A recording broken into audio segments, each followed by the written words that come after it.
Hi, welcome back to our channel HardReset.Info. In this video I will show you how to edit your own comment on YouTube video. On YouTube you want to find video that you have left comment to. Let's go to comment section and find your own comment.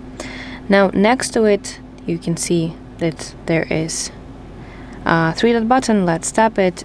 Let's select option from the menu edit. Here you can apply changes to your comment, and let's send it once again.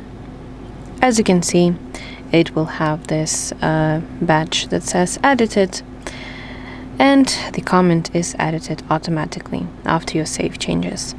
That's it. Thank you for watching. If you found this video helpful, please like it and subscribe to our channel to see more content like this.